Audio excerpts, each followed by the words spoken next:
I am really looking forward to this session here with you and this webinar because I want to hear from you. We want to hear from you. We're going to hear from a couple of stories that are remarkable. Keith's story and Charles' story where a second opinion was life-changing second opinions.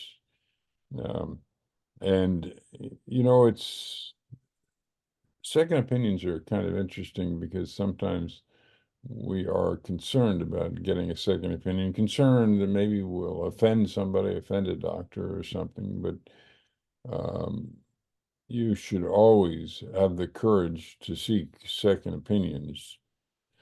Um, we've all had situations in our lives where maybe we could have sought second opinions. I recently had AFib, and then I had a stroke, and I got shocked. It's a long story. I'm not going to go into the details, but anyway, the therapy actually led to my stroke.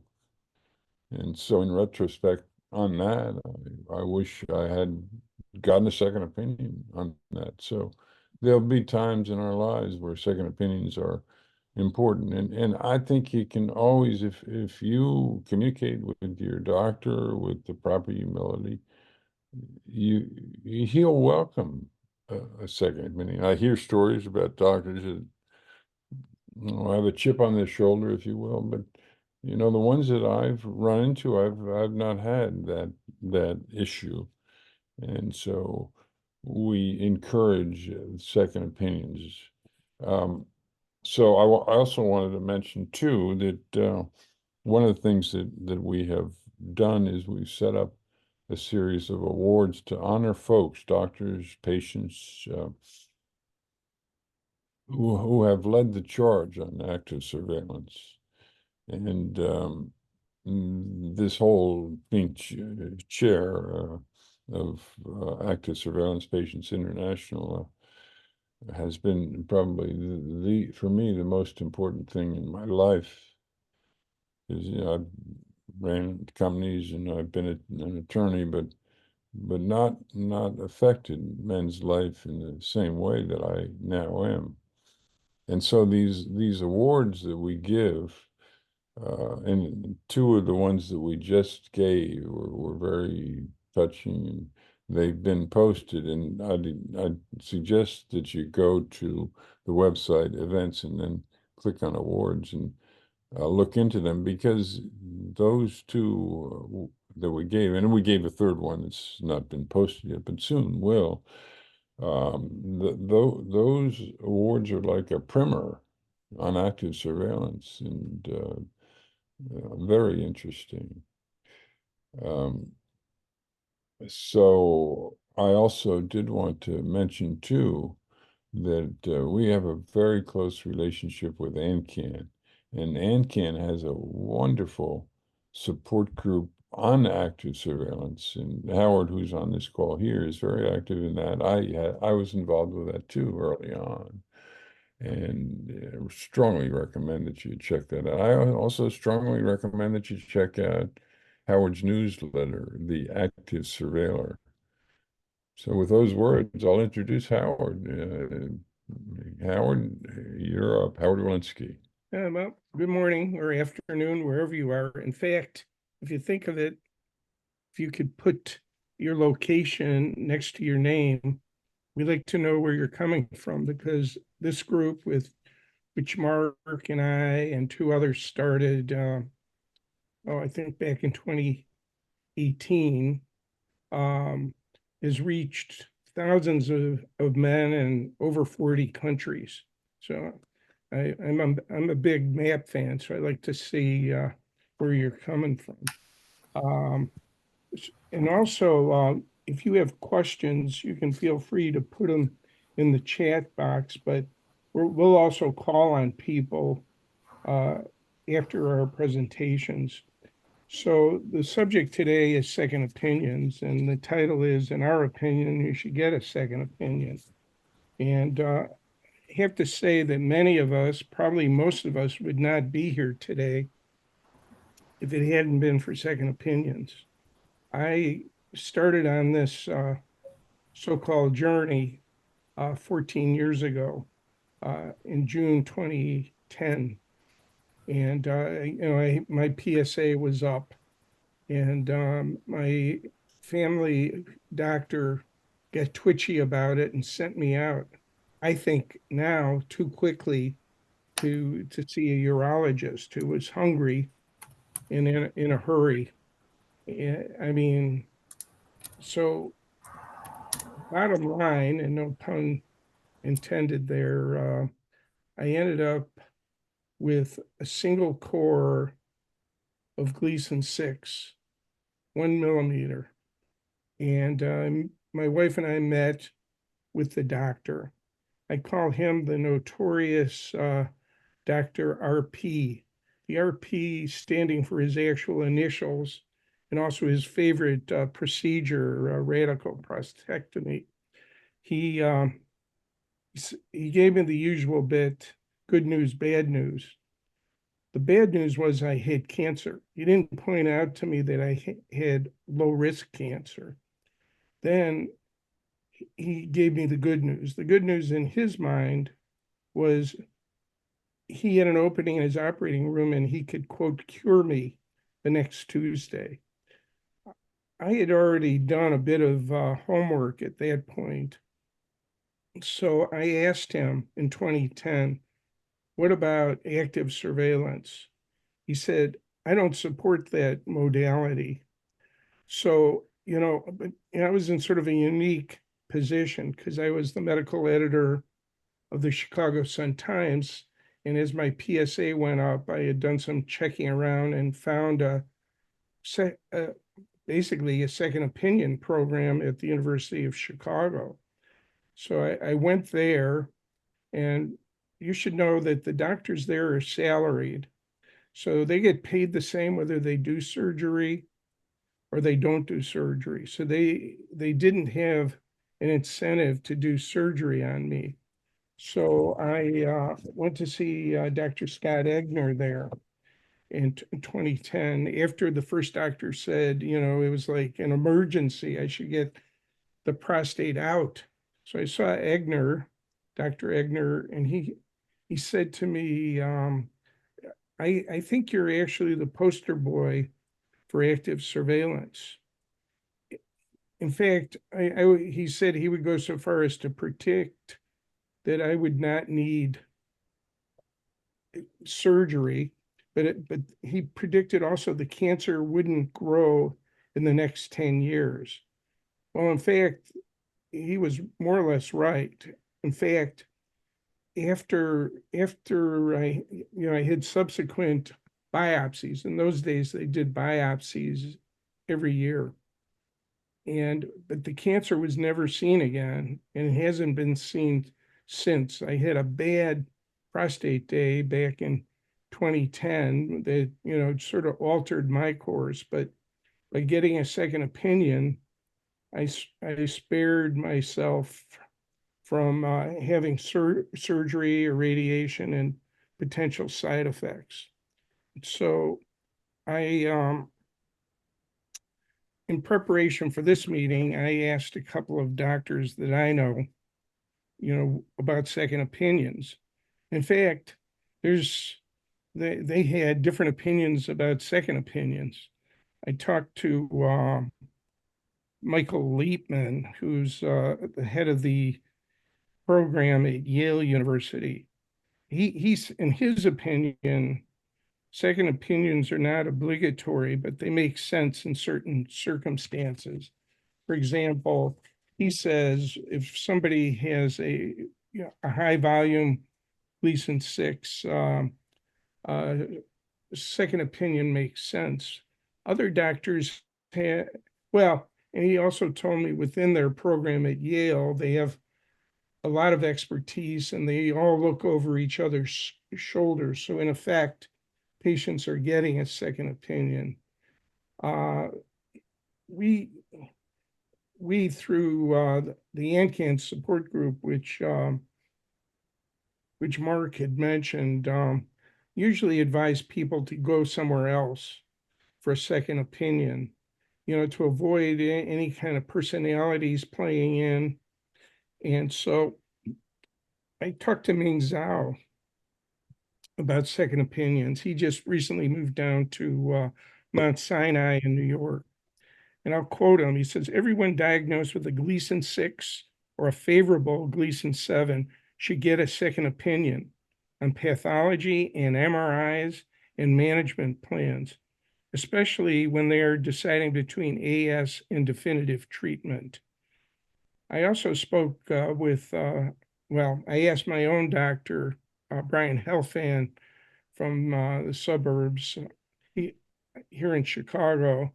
He's the head of the urology program and the AS program at North Shore University Hospital. I'll quote him. I think it is always reasonable to get a second look. Most importantly, patients need to find someone who they have a good patient relationship with and who they feel confident can see the entire prostate picture/journey. So that's my experience. Second opinion changed things for me. And so I'm going to pass it along to Jim Schraidt. Jim's a retired attorney from Chicago. We have a whole Chicago mafia here today. Jim was a founding board member of ANCAN, which I don't know if he remembers. ASPI. Of ASPI. He's also a moderator with me at ANCAN, and he's on the board at Zero Prostate Cancer. His time frame is the same as mine, but his story is different. And so, Jim, why don't you tell your story? Okay, thanks, Howard. My story is not a happy face story. It's a story of how to get it wrong and what some of the consequences can turn out to be.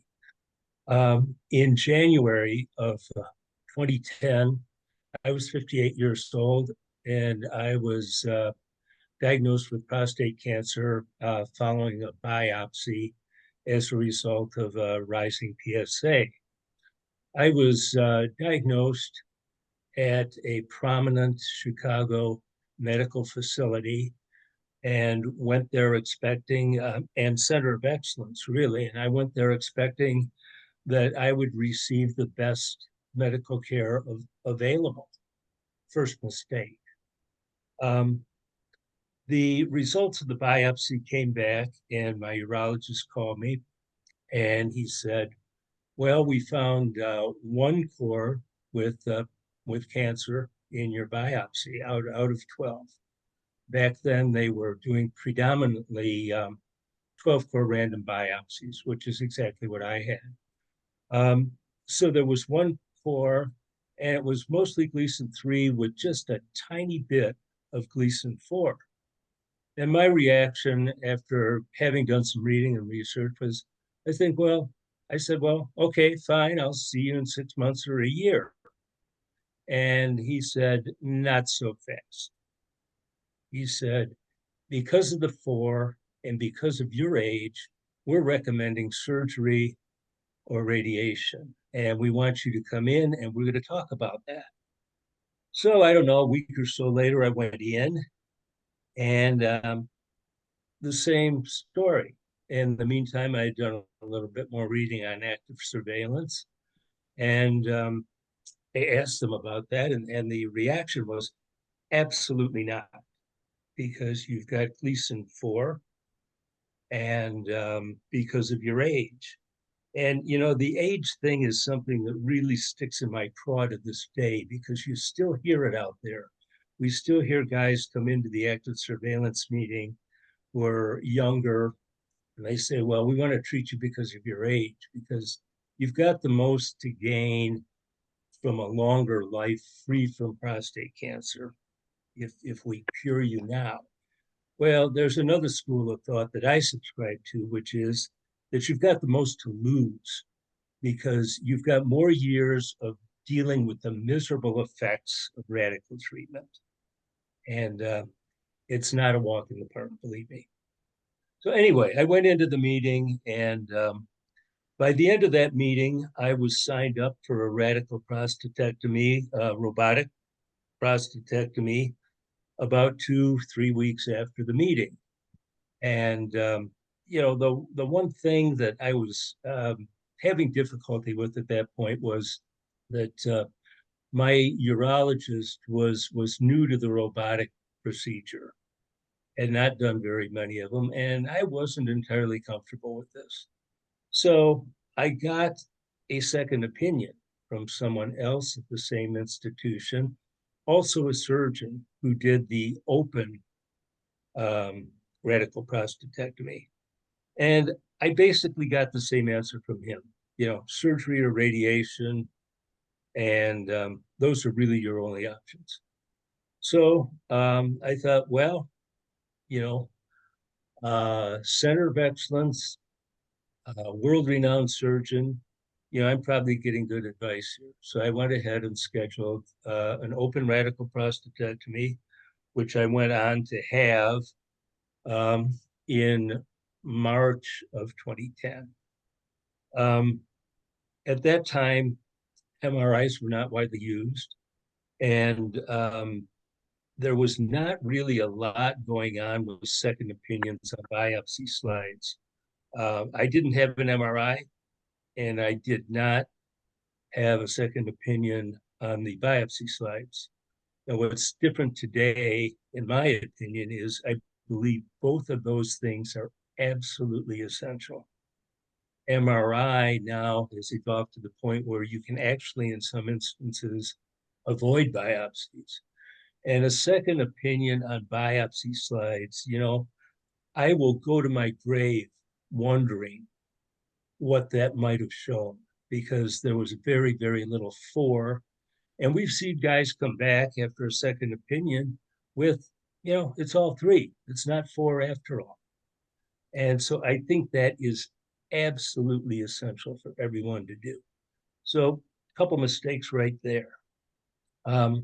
Another mistake that I made is my second opinion wasn't really a second opinion. It was not from a practitioner doing a different treatment modality, not a radiation oncologist, for example, as opposed to a surgeon. It was another surgeon, and it was another surgeon in the same institution. Big mistake, because institutions have institutional bias. Some are in favor of active surveillance. Some are not so much in favor of active surveillance and are more true believers in radical treatment. I was at an institution that fell in the second category. I over-relied on the reputation of this institution, and I failed to detect that bias. The other thing that this points up is that, if you get a second opinion within the same institution, the guys in the club at that institution are very, very reluctant to criticize their fellow club members. So you're not going to get really a completely independent opinion. You need to go somewhere else, and you need to go to a center of excellence.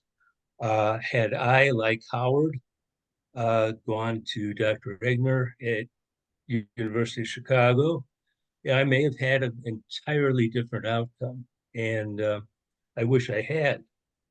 So what's the problem with all this?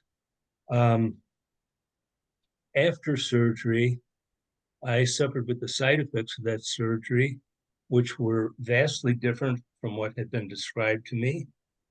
And I developed a severe case of treatment regret, which morphed into a clinical depression that I was able to overcome with 2.5 years of medication and 5.5 years of therapy. I lost all confidence in the medical profession and developed anxiety with medical tests and procedures that persist to this day. Fast forward to 2024. I was trying to balance on one foot on a Bosu, and I fell off and landed on my shoulder, and had to get it treated. Went to a center of excellence to try to get it, try to decide what to do with it. They recommended a total reverse shoulder replacement. And I did some research on it. I thought, well, this sounded like a pretty good idea. Then one morning I had a conversation with myself and I said, well, Jim, you tell people every week in the active surveillance meeting, you get second opinions, and you don't have a second opinion here. So I got a second opinion at a different center of excellence here in Chicago. Same outcome, only I like the surgeon better. So I went on to have surgery at the end of May on my shoulder. And I'm much happier with the whole process. I'm confident in the decision I made. I have no regret. And everything is going fantastically at this point. I can move my arm again. But it's just, to me, it was the difference between night and day, and how I felt about what I experienced, and my own confidence in the decision-making process. So I think we can learn from our mistakes, and hopefully you'll learn something from my mistakes. And that is that a good second opinion and second opinions on components of your diagnosis are absolutely essential. Well, Jim, thanks for sharing your story. I'm glad that you got a good outcome on the shoulder. So, way to go. So, our next speaker, I have to choose between them. I don't know which should go first, but they are actually both good friends, both from the Chicago area, both were traders in the markets here. And I don't know, I'm gonna, since Keith is on my screen, I'm gonna call on Keith Day. Now, it's interesting, I think we talk about second opinions, but for some people, it grows into third and fourth opinions. And the attitude should be not that you're going to shop for what your favorite opinion is, but you should be shopping for the best expertise that you can find. And, most of us come in from the community. I started out with the notorious Dr. RP. He's about 5 minutes from my house. And, my family doctor referred him. If I had done my homework back then, I probably would have started out at the University of Chicago. And funny enough, the doctor that I did see was in private practice, and he trained at the University of Chicago. But at any rate, I'll ask Keith to talk about second and third opinions. I don't know if he's going for a fourth, but Keith, go for it.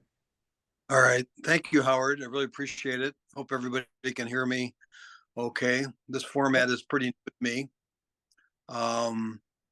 Jim, I'm so sorry to hear about your the journey with your prostate cancer. That I could have easily done the exact same thing. I was diagnosed with 2 cores of 3+4, with my 4s being 5% 4s. And not to skip ahead too quick, but I did go to a second urologist, and he says with your 3+4 and your 4s being such a small percentage, that he would recommend that I go on active surveillance. He was the first of my 3 urologists to give me approval to go on AS. But anyway, getting back to my story, 2023, actually 2022, I had a kidney stone. And during that time at the hospital, they've inadvertently found a spot on my left kidney.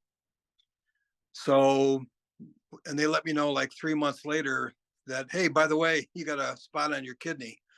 So I got referred through my primary care doctor to go see a urologist. And when we were there looking at that spot on my kidney, he did say that my PSA was 6.5, and he'd like to look at that as well. So anyway, he ended up taking the tumor out of my kidney. That was pretty painless. Got that taken care of. And then he wanted to do an MRI. This was in 2023. And I said, I don't do MRIs because of my claustrophobia. And he was not happy with my comment. He says, you need to have this done. And I said, well, I can't do it because of claustrophobia. I said, if you want to put me out with anesthesia, that's fine. He says, no, we don't do any of that around here. I said, okay. He says, then we'll have to go to do a biopsy, the random biopsy. So they did the random biopsy, and it came back with 3 cores of Gleason 6, which now everybody's referring to just GG1.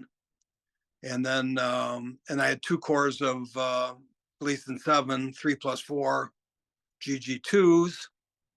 And I got my report on my chart,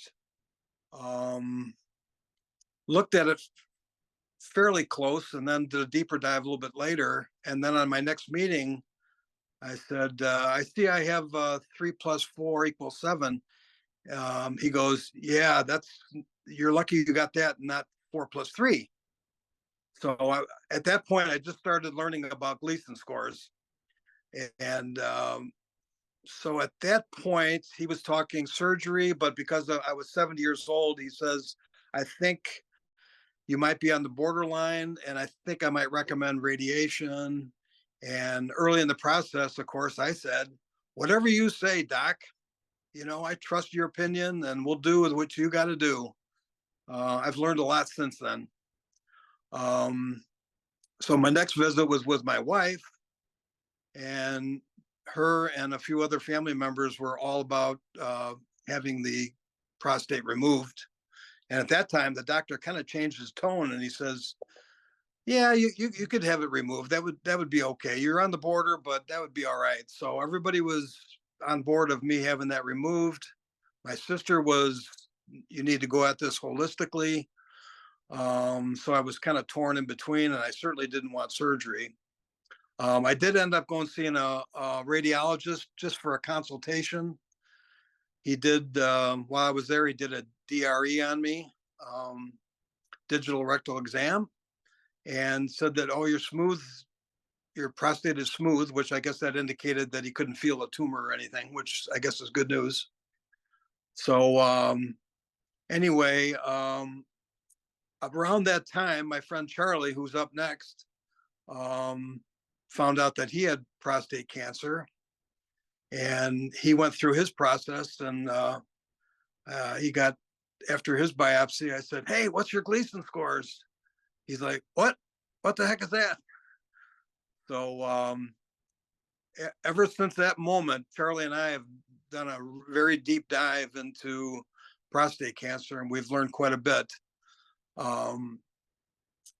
Charlie, at one point, after watching PCRI videos, we noticed that Howard Wolinsky was getting an award, and we found out he was in Chicago. So Charlie contacted him. We ended up having lunch with Howard, and during our lunch, he says, boy, you guys have really learned a lot about prostate cancer, but have you gotten a second opinion on your biopsies? We go, we understand that you can do that, but no, we haven't. And if Howard wouldn't have said that, I'm not so sure if we would have even got a second opinion or just maybe thought about it. So that's exactly right, Keith. Exactly right. And so, matter of fact, while we were at lunch, Howard got on his phone and contacted Ming Zhao at Tufts University. And he says, hey, I'm having lunch with my new friends, Charlie and Keith. They have prostate cancer, and they would like to have their biopsies have a second opinion. And Dr. Ming, as we now call him, says, oh, absolutely. Have them send the stuff out to me. I'll take care of it. Now, this might be in my first second opinion, was very smooth going through my doctor's office. My doctor never got involved. It was just the front office ladies got in touch with the pathology department, and it was sent out to Dr. Ming. And within a short period of time, he got back to us, and I had all my cores downgraded to Gleason 6. So my 2 3+4s were gone. And even though, like Howard says, I have a high volume, so I have 5 cores of GG1 or Gleason 6. But to me, that was a magnificent revelation.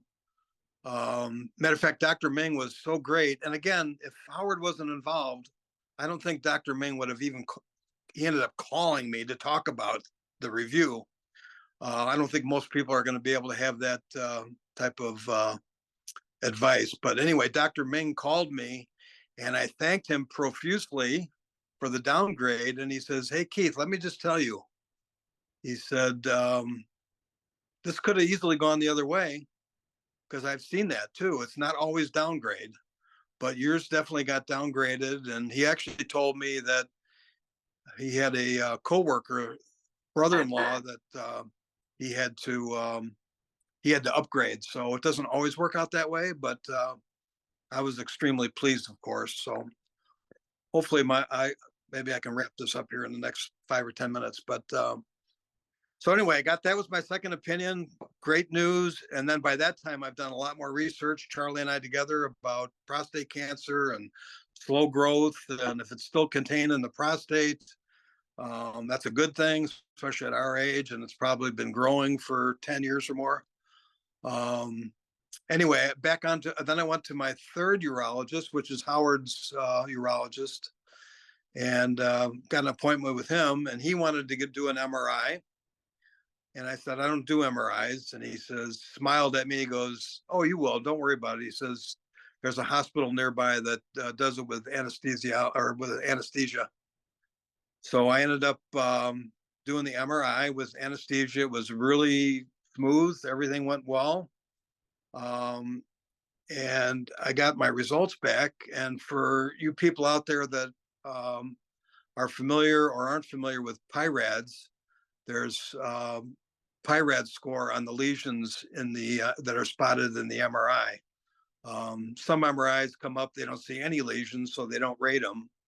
But if there are lesions, kind of small masses, they rate them 1 through 5, 1 being kind of like very low chance of any kind of cancer, 5 being really good chance of being severe cancer. So I had 2 PIRAD 5s and 1 PIRAD 3. And for some reason, even though that was kind of a bad revelation, I wasn't upset about that. For some reason, I was very calm. And I'm going like, I'm going to get a second opinion.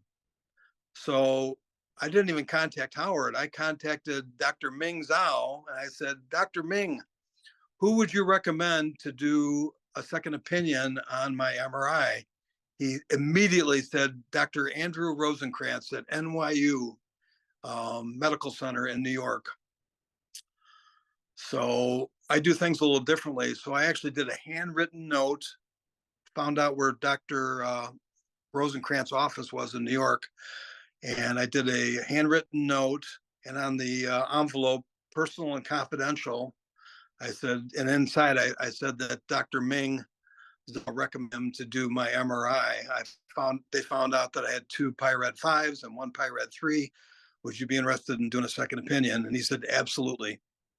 So I got very lucky on both accounts, and that's because of Howard ultimately. So Dr. Rosenkrantz says, "Well, I'll do this for you, but I got to get approval from your urologist or one of your doctors, and then I'll be glad to do it." Well, I couldn't get anybody to give me approval. I didn't talk to my urologist personally, but I talked to their front office and his head nurse, and they said, "We haven't done this since I've been here in 13 years. We're not going to approve you getting a second opinion." I went to my primary care doctor, and he says, that's out of my purview. I wouldn't be able to do that. I actually went back to my first urologist, hoping that he would at least do a letter of approval. And of course, same thing with him. Ultimately, since I had my urologist, third urologist's email through Howard, I sent him an email, told him my predicament, and he got back to me a couple days later and said, talk to Susie in the front office and she'll take care of this for you, which she did. And then I got my results back a few days later from Dr. Rosenkrantz, and my PIRAD, 2 PIRAD 5s got downgraded to PIRAD 3. And the other PIRAD 3 stayed at a 3. So I ended up having 3 PIRAD 3s and 0 PIRAD 4s and 0 PIRAD 5s, which to me was unbelievably great. Trying to see where I'm at here now. So anyway, I think that's about it. So that was my second opinion on my MRI. I went saw my urologist a couple days ago, and he still wants me to get a MRI, which I'm debating on whether I'm going to do or not. Most likely, I am not. I'm just going to continue to do PSAs, and we'll take it from there. But anyway, that's kind of my story. Later on in the broadcast here, if anybody has any questions, I'll be glad to do that. I'm not sure how to type in answers and stuff like that, so if it could be verbally, that'd be awesome. Keith, don't worry about it. We'll Okay. take care of it. But I appreciate your telling your story. I'd like to pick up on a couple of points that you made. You talked about the struggle you had getting your records even and getting approval. Yes. I mean, there's some strategies with this. I mean, personally, I know the practice that you're in, and so I tend to work around the nurse and go directly to the doctor. And so, that kind of works for me. And, just because they haven't done something one way or the other way in the past doesn't mean they won't do it now. Part of our job is to educate these offices and the doctors and nurses about what we need. I mean, you were in a funny situation because you were new to the practice, I think. And if you left somebody else's practice, they're not so inclined to help you, right? So Right. you mentioned Ming Zhao, a pathologist. Traditionally, pathologists and radiologists have been considered doctors. In other words, no patient contact. And I can tell you some jokes sometime about pathologists and how introverted they are. But the truth is, in other words, the extroverted pathologist, the introverted pathologist will stare at can't give you eye contact. The introverted one can't do that. The extroverted one can talk to you, but he'll stare at his your shoes. But at any rate, Ming Zhao is more of an extrovert. A lot of the pathologists were like the brightest kids in their class, and a lot of them are super extroverted, but it's changing. And Ming Zhao and Jonathan Epstein, who's going to be coming back into the game soon, it is their normal practice to talk to the patients. So Keith, you felt special, but that's something that these guys do, not all of them. Any rate, I'm going to turn it over to Charles. Hey, could I just add one thing? Yeah. One thing I forgot is that for you gentlemen out there that are looking to get a second opinion on your biopsies or MRIs, you need to go to the university level not to the doctor in the city next door or the radiologist or the pathologist at the next city over.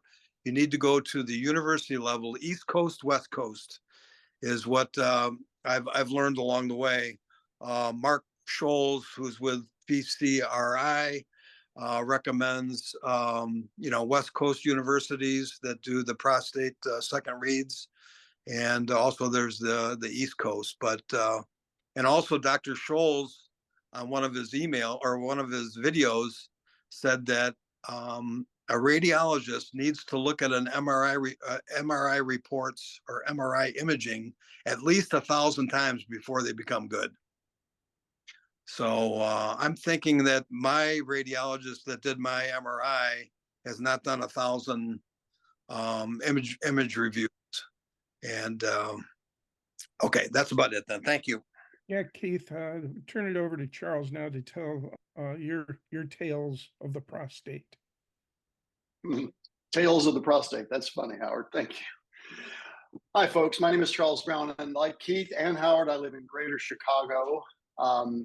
My story is different, but I hope that this will help some of you. I want to encourage those of you that may have recently been diagnosed. I have said to people that know me that getting prostate cancer has been one of the best things that ever happened to me.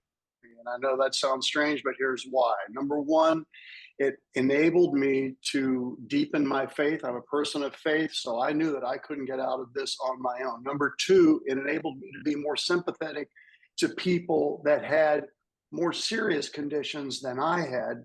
Number three, it forced me to change my diet. And I'll get into that more. Keith and I did this together. And since he told you about the Howard lunch and everything, I'm going to focus a little more on the diet stuff that Keith and I did.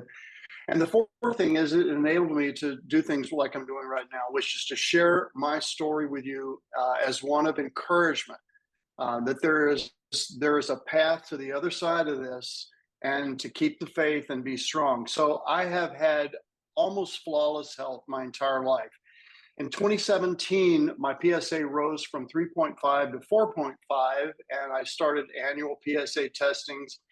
And then I got a 6 on a PSA, and then I had a DRE, a digital rectal exam. And they said, no, it's smooth, but you ought to still keep getting that. The next test after that was a 6.5, and the doctor said, okay, I'm going to send you to get a biopsy. All right. So I didn't know anything because, again, I've never really had any medical conditions. So I went, and what I realized later that I had on November 28th or something like that last year was a 12-core random biopsy and transrectal. Okay. Keith didn't mention, but he had a transperineal that comes into the story a little bit later. And on December 7th, Pearl Harbor Day, my life was changed when the doctor called and said, I hate to tell you this, but you have cancer and we need to talk about this. You're going to need to come in next week. We're going to have to do surgery or radiation. And I remember getting up from my desk and it's like, okay, well, no more rolling 12s. I guess I've got a situation. I went in and talked to Alice, my wife. She immediately called her best friend, and I said, I'm her best friend, which is a nurse practitioner. They've known each other forever. And so I then called Keith, and for 90 minutes said, we gotta really dig into this. You've been recommended to have surgery. They're recommending that for me. I think we need to look into a second opinion, even if it's our own, something, rather than just walk into an office and go into the night. Well, about this time, my wife came back to me and said, well, my best friend who's a nurse practitioner, she said, those people that just watch their cancer, whatever that's called, there's a 4-letter word for that, and it's DEAD. And I said, well, thanks. That's not really encouraging because that's not what Keith and I are seeing. So Keith and I began this quest to discover everything that we could. And we, by doing internet searches, discovered PCRI, Mark Scholes. And we started eliminating some of the other videos that weren't as good, but there was a series of videos that just really impacted us. And we realized, okay, so we need to take responsibility, personal responsibility for our own healthcare. These doctors are working for us. So I sought a second opinion on this, and I walked in with a list of requirements. I want to be on active surveillance. I know that, and as Keith said, I had a 4.3. I had a 4.3, a 3.4, a 3.4, and then nothing else. So out of my 12, I was 3, and I had probably 20% on the 4.3, according to this first biopsy. And I'll never forget, if you were somewhat similar, the same age, you remember a tennis player named John McEnroe, when this serve he made was right on the line, and the ball comes up and the chalk flies up and the judge calls it out, and he went over to the judge, just screamed at him and said, "You cannot be serious." And that's exactly what happened to me when I went into the second urologist, and I said, this is what I want to do. I want to be on active surveillance, or if we need to treat this 4.3, I just want to treat the 4.3 with focal therapy. Now, these are things that we had learned from these videos, from ASPI. We were starting to watch ASPI at that time, but more so PCRI. And he just said, "You cannot be serious, man. You cannot be serious. You have cancer. This is going from 4.3 to 4.4 to 5.5. You will die within a few years. You have to have surgery or radiation."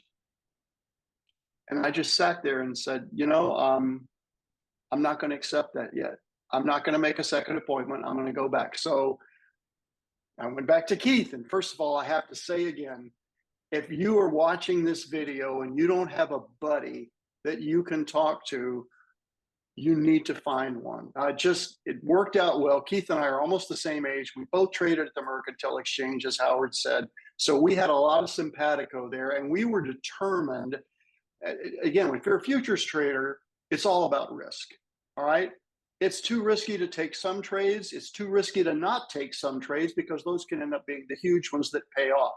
And everything that Keith and I were reading is that the treatment is almost certain to have some side effects. Whereas if you watch this and you do this active surveillance thing, which was new to us. By the way, I joked to Keith when he kept saying, "You don't have your Gleason score? How did the guy not tell you?" It's like, he didn't tell me anything. He just said, "You got to come in." The second guy just said, you got to come in next week. We've got openings. I said, "Well, Gleason score, I mean, is that the number of times Jackie makes Art Carney laugh on, the honeymooners?" No, he said, you've got to get this data. So this is me getting upset with the medical community and not helping to educate us on what we have. And if you're just listening to your doctors, guys, don't do that. All right. That's a little anecdotal here. So as Keith mentioned earlier, and it'll save me time on my presentation here, I saw this video with, and Dr. Mark Schultz usually relaxed in his chair, and Alex is, but they were both on the edge of their chair. And here comes Howard. I said, "Keith, you got to get on this video live now." So we started anticipating these videos like my granddaughter does a Taylor Swift video, the new Taylor Swift videos.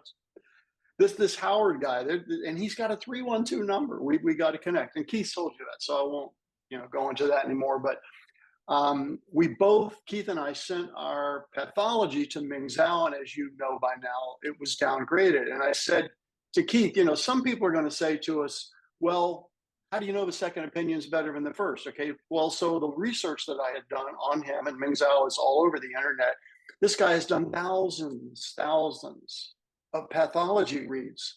And you had a 10-core transperineal, and I had a 12-core transrectal from two different providers, and he read both of them. He downgraded my 4.3 to a 3.3, and I read that that's unusual. I was hoping he was going to downgrade my 4.3 to a 3.4 and my 3.4s to a 3.3, and in fact, he downgraded each of them, but the 4.3 all the way to a 3.3, skipping the 3.4. Why is that significant? Because it just means that first read was way off. All right, so I went back to the second urologist and said, "Okay, I'm not buying this. Why didn't you recommend a Decipher? Why didn't you recommend a Prolaris for me?" And he paused and said, "Okay, I'll put the Decipher in." So I get the Decipher results, and I'm a 0.21. If you guys know the Decipher and the Prolaris, but the Decipher is the scale 0 to 100. So I'm low risk. So that contradicts the 4.3. Are you still saying that I need to get surgery? I'm not going to budge from that. I said, "Okay." So now Keith and I at this point had decided to become vegetarians, cutting out the meat, cutting out cooking with oil, no drinking.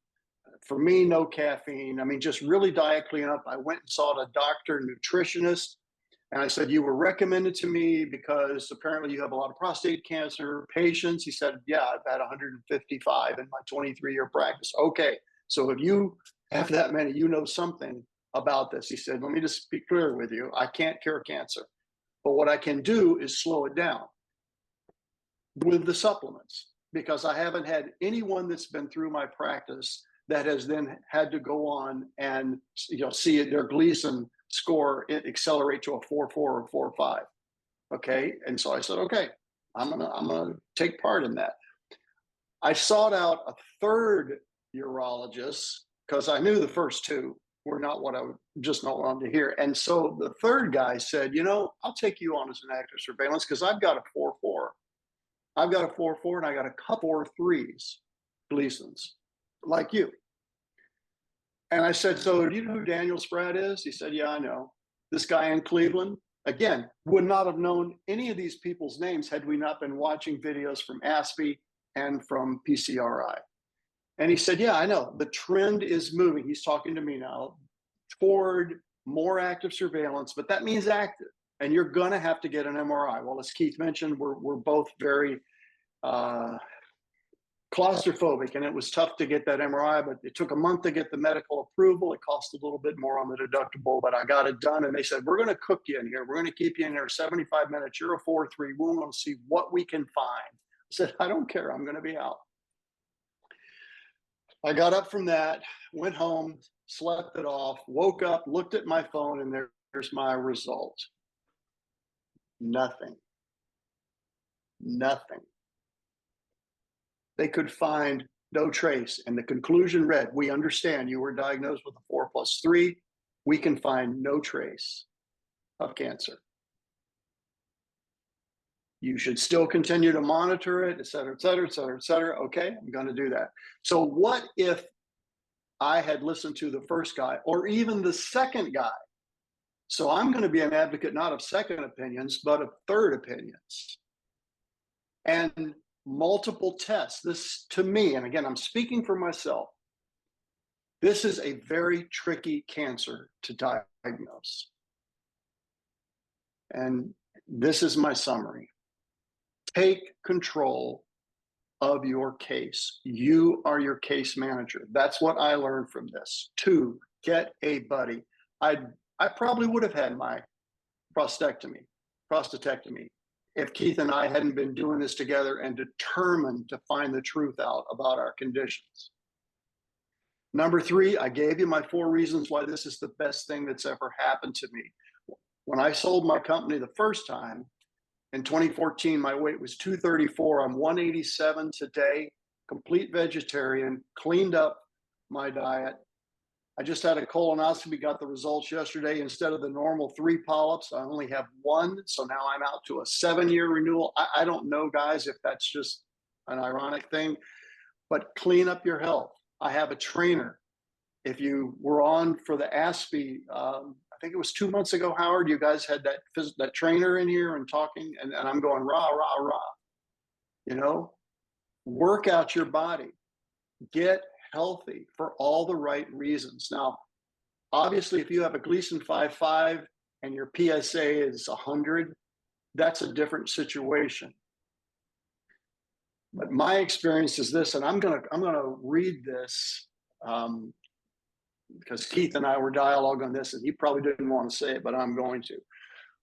We have done some serious learning and now believe that doctors, nurses, and even front office workers really like LAMB, L-A-M-B, LAMB type patients.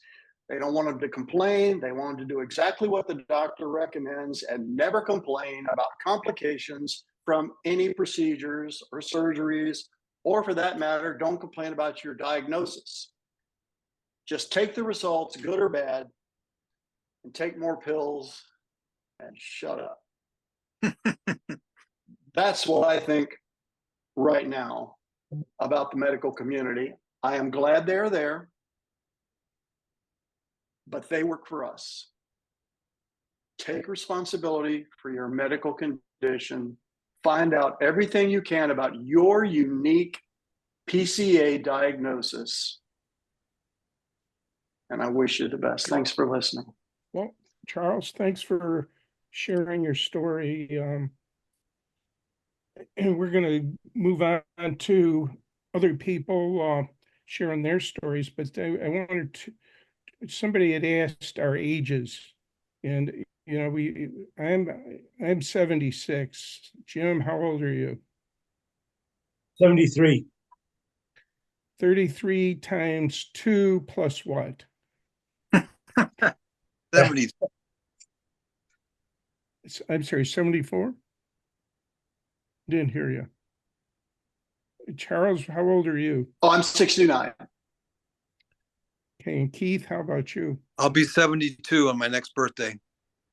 Well, happy birthday.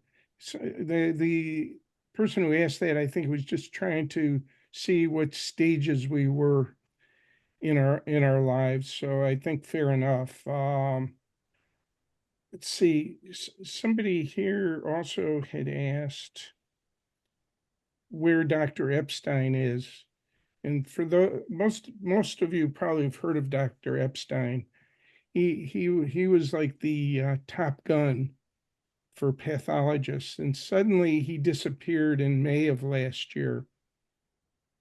And I'm not going to get into the reasons. I mean, you could go to my my newsletter, theactivesurveillor.com, where I wrote about a situation he was involved with. He ended up resigning from Johns Hopkins, and I'm in touch with him, and I will write about it when he's back out in practice. As far as I know, he hasn't done it yet. He told me he was going to let me know when he was back out there, but you should know too that Ming Zhao was one of his students at Hopkins. So let's see. Also, I was going to I know a number of you have had experiences with second opinions. David Keller had mentioned he wanted to talk about his. So David, do you want to testify, brother? Well, okay, I can briefly. Thanks for those stories. I'll just reinforce by saying that, but for taking charge of my case, I wouldn't have a prostate. And I'm just doing fine right now because I went and took charge and did some additional research. What most of you need to know, it was implied in this conversation, if you have a 3+4, but it's a low percentage 4, all the recent studies say that gets treated like a 3+3. It's a GG1. I can get you those studies if you need them. The second thing I wanted you to know is that there's a difference in these genomic studies. The Cipher can rank you in general, and I think Howard can testify, he's heard this in many stories, a little bit higher than the Prolaris. So I had a friend call me and said, I was diagnosed with prostate cancer today, and my doctor wants to start me on radiation on Monday. I said, well, do you want to give me some of the information? He gave me the information. And the very long story short is I provided him with some updated research and his doctor, and now he's on active surveillance. They've completely postponed the radiation. It was just a matter of getting second opinions, third opinions, or reaching out to a prostate advocate. I'm a prostate patient advocate. There's others that Howard knows about at ANCAN and ASPI, et cetera. But these are people that have done a little bit deeper dive, know a little bit more about the research, and can help steer you in your conversations with your doctors. That's basically what I wanted to say, Howard, is that I had an oncologist and a neurologist tell me, well, you've got a 3+4, so you can pick radiation or surgery. And I said, wait a minute, aren't you familiar with X study and Y study? It says no when it's a low percentage 4, and they were not aware of it. And in fact, they didn't seem to be interested in knowing about it. They just wanted to cut out my prostate or radiate me. So I'm just reinforcing what you heard earlier, gentlemen. You got to be your own boss. And these people are subcontractors, the same way you would treat a carpenter or a painter. They got an MD, but you're in charge. They work for you. Go ahead, Howard. Yeah, well, thanks, David. Dan had, Dan, are you still there? Maybe you want to talk a little bit about your second opinion situation. Dan, Yeah, I'm here. yeah, want to talk a little bit about how second opinions work for you? And your story is pretty remarkable too. Why don't you take a few minutes, Dan? All right. Yeah, I was diagnosed 6.5 years ago. I had I had two cores that were 20% and 2%, and they were both Gleason 3+3. And so I went on active surveillance. And after about 1.5 years,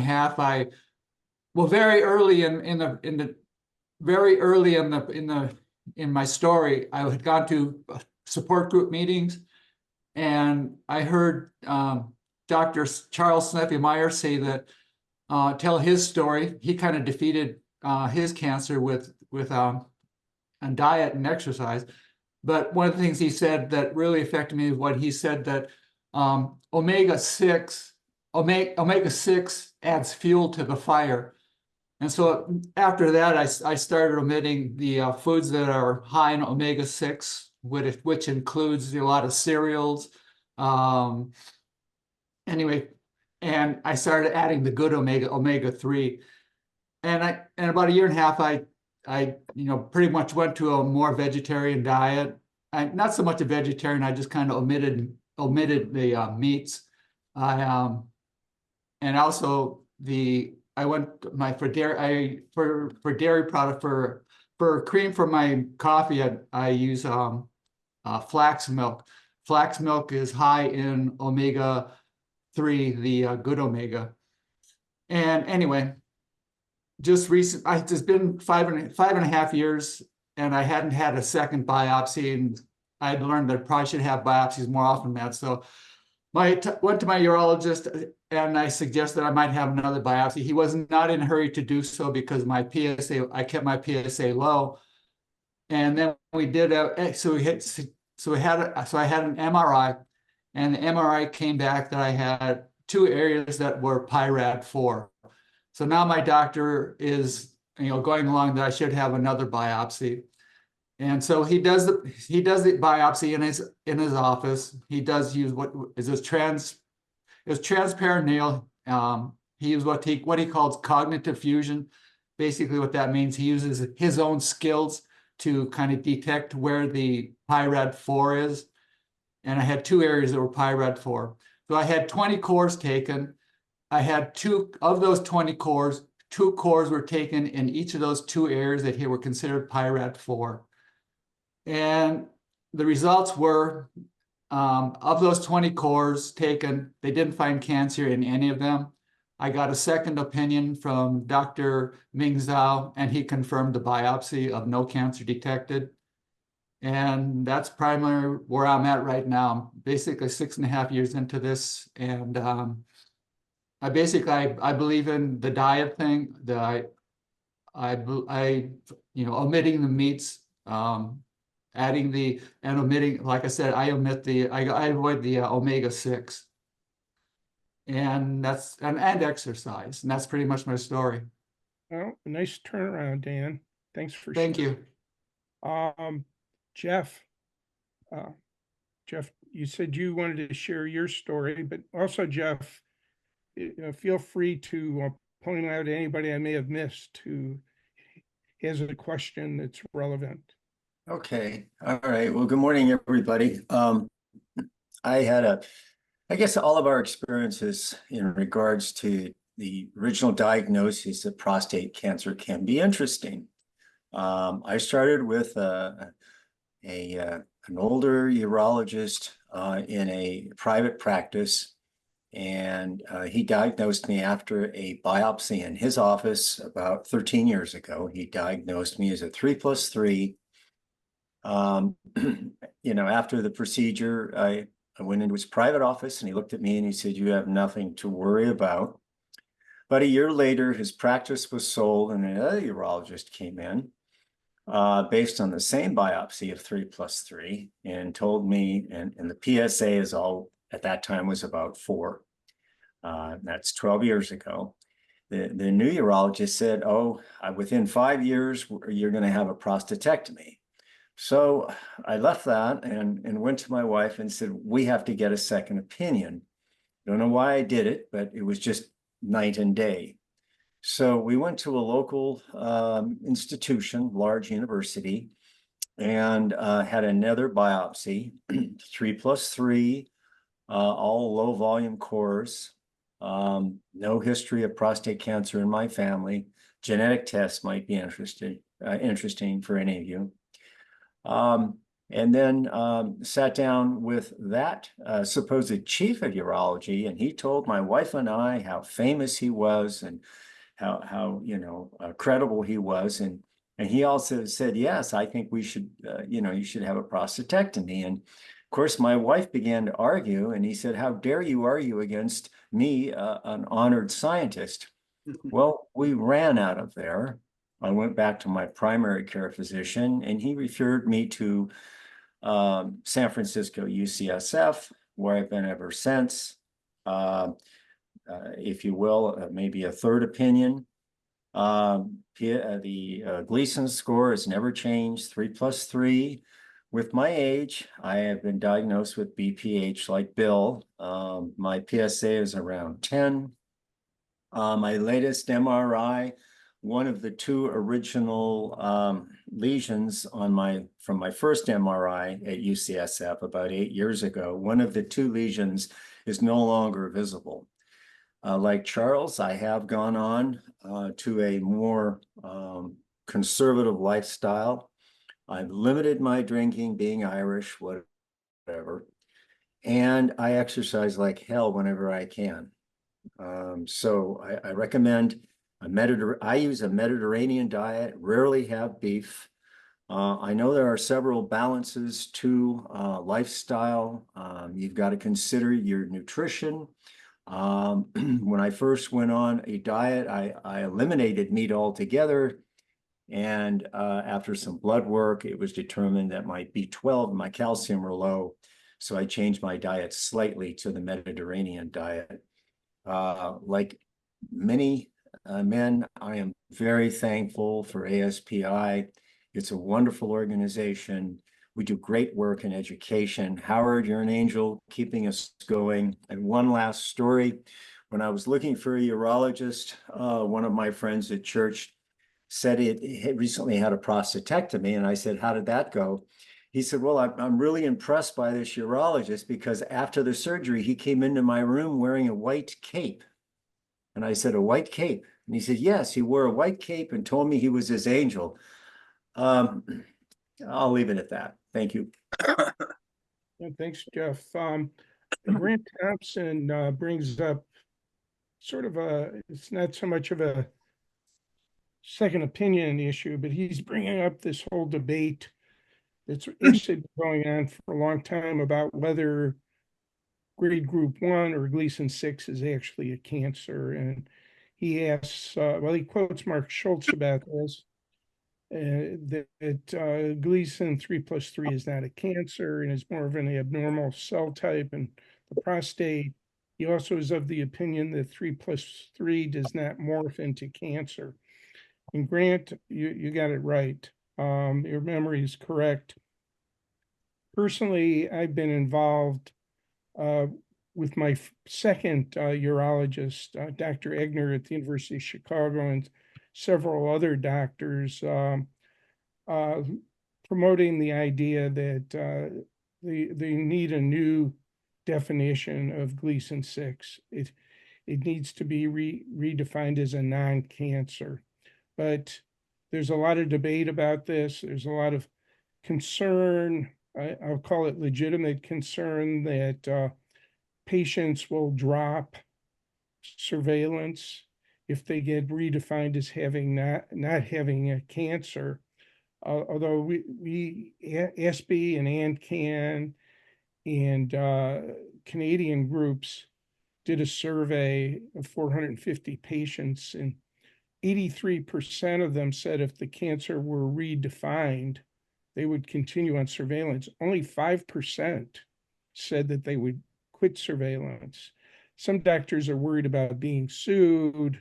They say they're worried about the cancer getting away, but if you monitor it with a PSA and maybe an MRI, you should be good. Let's see. Oh, and Grant is saying his urologist lost his mind when I mentioned this to his doctor 2 weeks ago. No, you have cancer. Well, Grant, my doctors are split over whether it's a cancer. Dr. Egner says it's not. Dr. Helfand, well, with Egner, I've done several papers. We wrote the most read paper in the Journal of Clinical Oncology in 2022, calling for this change. The doctor I see regularly wants to keep it as a cancer because they're afraid, the patients are going to run away. So I think, Grant, you can choose whichever way you want to go with it. So, Jeff, do you see any other questions you want to bring up? Thank you, Howard. Yeah, there were a few. I think you already mentioned Grant. There was a gentleman who talked about an attack of rheumatoid arthritis, I believe. Yeah. He's on here. Just leading into this, that's inflammation. Inflammation is an interesting study, but I'll leave it to you, Howard, if you have further information on rheumatoid. I think it's a good question. I don't have an answer, but I'm not meaning to plug my newsletter, but I have a bunch of the leading doctors in the question who write columns for me, and I'm going to write this down. I'm copying it now. I'll ask them. Earlier this year, had a severe pain in the testicles. And eventually it got diagnosed as epididymitis, which sounds worse than it is. And I don't have it right now. It's just a pain in the epididymis. How I got it, I have no idea. Old guys like me get it in different ways than the younger guys. But thing is my doctor said, well, let's put off the the annual PSA test. I have something called the PHI test, prostate health index, which includes a regular PSA and other types of PSAs. And so because of the inflammation, Clive, he put off my test. He thought I might throw things off. Then a couple of weeks ago, I got COVID for the first time. And maybe David can talk about this a little bit. I said to him, well, I understand that COVID can raise your PSA. As Jeff said, it's all about inflammation. And so my doctor said, well, there's a debate about whether COVID can raise your PSA. But David, you've written about this. Maybe you want to talk about it. Yes, I have, and there's no debate about it. There's been a peer-reviewed published journal study on the fact that COVID can dramatically raise your PSA for anywhere from a few weeks to up to 6 months. And wow. I had my PSA go from a running average of about 7.6 to 9.9. And my doctor started to freak out and said, don't worry, I've already researched this. There's a study that says that's normal when you've experienced COVID. And sure enough, within 2 weeks, it was down to like 8.5. And then within about 2 months, it was down to my normal 7.6. So yeah, you all should know that. And fevers can raise PSA. In fact, there's a list of about 14 or 15 things that can raise your PSA, and you need to know about all of them, particularly the DRE. I had a doctor give me an aggressive DRE, digital rectal, and sent me across the street for a PSA lab draw. And most of you know that the DRE is you stick a finger and you're irritating you're pressing up against the prostate, where naturally it gets a little pissed off and it releases more PSA. So I also got a 9.9 after that. The doctor wanted to freak out, and I said, just wait. I've done research that shows that a DRE can raise your PSA dramatically. Sure enough, 2 weeks later, I was back down to my 7.6. So just be cautious about temporary PSA highs. There's a lot of things that can bump them up. Thank you, Howard. And I put a note into the chat saying, I am so well informed with the Active Surveiller newsletter. I highly recommend it to all of you. Thank you for doing it, Howard. You're a real gift and a great, you're just a big boon to all of us. Thank you. Well, David, I'm gonna Absolutely. have a swelled head, so stop it. Jeff, any other questions? I have one from Ed Billick about a large prostate and how that affects a PSA score. If I may precede that, I too have a large prostate, and Dr. Moyet, I believe, University of Michigan, has described prostates based on the size of a fruit or a nut. We've heard of walnut, and it can go to a plum, and for some persons, an orange or a grapefruit, God forbid. But what I understand from my doctors at UCSF is because I have a large prostate, that my PSA score, even at 10, is probably realistically not that high, because the BPH does exaggerate the PSA score, because naturally a larger prostate is kind of like a bigger engine on a drag, a drag vehicle. It's going to go a little faster. Well, thank you for bringing that up, Jeff. And this is one of the issues that ASPI has been long trying to change in the urology world. We still don't know why it's just called PSA. What the urologist should be telling you is what your prostate density is. And the density is just taking your PSA over the size of your prostate. The size of the prostate, it can be gathered from the biopsy, it can be gathered from the MRI, and oftentimes the urologist will have that, so he can give you your density. The PSA alone is meaningless. As Jeff said, in his case, a prostate is normally about 26 cubic centimeters, the size of a walnut. But so many men of our age have enlarged prostates, so they're going to have higher PSA scores, and that should be reflected in their prostate density. So we always encourage men to ask for their density, not their PSA, but to ask for their prostate density score. I got to share a little bit of history. I also wanted to mention that because we're technically an international organization, and I have genes somewhere on the Isle of Skye in Scotland, I must speak up that the European urologists go a little higher, some of them with density rather than 0.15. Some of them are going to 0.2. Interesting. Thank you, Jeff. So a little bit of inflation. I have to tell Jeff, he brought up the fruit analogies, and this has been true through history because there was no good way to measure. So they would compare it to fruits or vegetables. And I'll give you a new one that you probably don't know, that when males are born, their prostates are about the size of a pea. When they're mature, it's a walnut, but as you get older, it grows, even if you don't, even if it's not huge. Most of us, I bet none of us have a walnut sized prostate. Everybody's a little bit bigger, and the bigger the prostate, the more the PSA you're going to produce.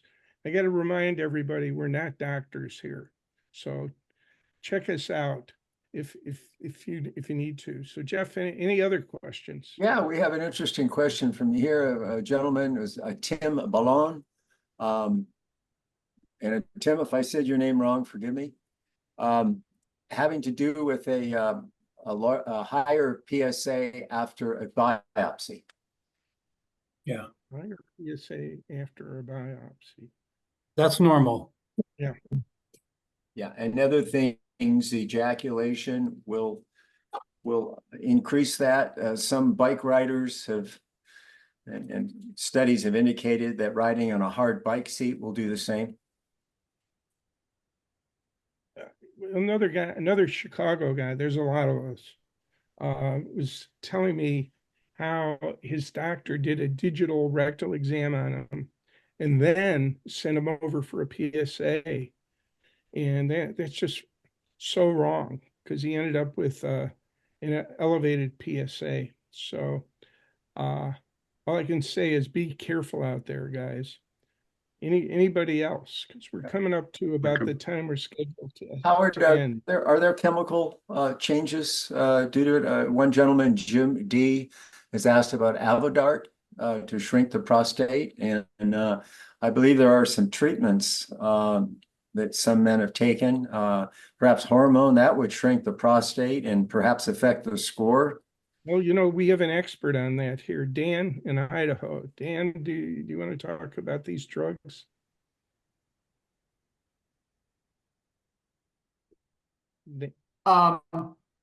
Yeah, I was prescribed the finasteride when I first was diagnosed 6.5 years ago. It dropped my PSA was maybe around averaging around 5.5, and very shortly after I started taking the finasteride, my PSA dropped by 1/2, just as it was expected. So, and then just kind of recently, I've had some side effects from I believe from the finasteride. Has some gynecomastia, which is breast increase, which is breast enlargement a little bit. Not too bad, but so just recently, about 2 years ago, I decided to cut that prescription in back. I reduced the prescription for the prostate. It's like 5 milligrams of finasteride per day, and for hair loss, it's 1 milligram per day. So basically, I cut my prescription to like 10 milligrams a week. I reduced it quite a bit, trying to avoid some of the potential side effects of the finasteride. You know, they used to theorize, say 14 years ago, that taking the medication might head off progression of prostate cancer. So my doctor at the University of Chicago put me on it, and but I had horrible side effects with it. I had fatigue, and so I quit. I was teaching at Northwestern University at the time, and I wasn't sure I could. It's like I needed a seatbelt to stay in the seat, and I wasn't sure. You know, I was exhausted at the end of the day. So Dan, did you ever have any of that kind of side effect? No, there's something known as post-finasteride syndrome. And if you look it up, there's a whole list of potential side effects from it. One of the things they talk about is potential affect your memory. And as soon as I told my wife that, she told me I better get off of it ASAP. So, you know, it could be other things, just old age and stuff like that. But Yep. Yeah, there's a whole list of potential side effects from the finasteride. Yeah. Jeff, you know, maybe if we want to, I mean, I was going to ask Howard. I was going to ask Dave. Has he seen any evidence of food in terms of spiking PSA? I thought I read somewhere about spicy foods. Dave, do you have any? Dave Keller, any feedback on that? Nothing jumps into mind right now. In terms of spicy food, I did want to reinforce the diet piece that I've got a PIRADS 4 and 5, but the size of I'll just call it the mass. The doctors will call it a tumor to scare you, but the mass has remained stable. I went on a high sulforaphane, lycopene, quercetin with, I was doing broccoli and tomato sauce and with capers every morning for a long time. Now I'm down to 2 or 3 times a week. But I think flooding your body with sulforaphane and lycopene and other good nutrients can support the prostate to be at maximum health. And I just want the people with their different PIRAD scores to know that mine has remained stable over the years, and I think it had to do with diet. That's my best answer to that question, Jeff. Thank you, Dave. Howard, I think we've covered about everybody one way or another, and we're pretty well close to our target Well, time. let me chime in here then. This was a fascinating time together. And I think the message has been take charge. Just don't be a lamb, as Charles said. Take charge and you'll make a difference in your life. We've seen a metamorphosis really of healthcare. It used to be that the doctor was in charge, but the medical profession too has moved in the direction of shared decision making. So they're expecting you, most are expecting you to participate. And so don't be fearful about participating, because they're shifting as we shift. And the other interesting thing that I want to say, we on the board of ASPI enjoy hanging out with all of you guys. These are fun experiences for us too. And Howard and I often joke that in these times when there's so much division in our nation, the prostate joins us together. Isn't that romantic? It's a very romantic thing. It's really interesting how the prostate can join us together. And so we thank all of you pioneers, active surveillance pioneers, for being here with us today. And gosh, I was going to make a plug for our next. I'm going to make a plug again to go watch the award ceremonies that we did. It's under events on our website, on our website, and click on awards, because that is a beautiful, there you'll find a beautiful synopsis of active surveillance, and that's probably one of the best synopses I've seen. And it speaks too of the Protect T study, which is the study done by Freddie Hamdy and Jennifer Donovan, that really opened up active surveillance and proved that active surveillance, those of us on active surveillance have the same longevity as those with a radical prostatectomy or radiation. The big difference is that we don't have all the side effects. And by the way, there was a recent study that indicated that those of us that went on active surveillance actually have better longevity, because as you heard today, men like Charles and others of us here today radically changed either our exercise or our diet or both, and that just adds to our years. So all of you pioneers are probably adding to the length of your life. So I'd like to thank you again.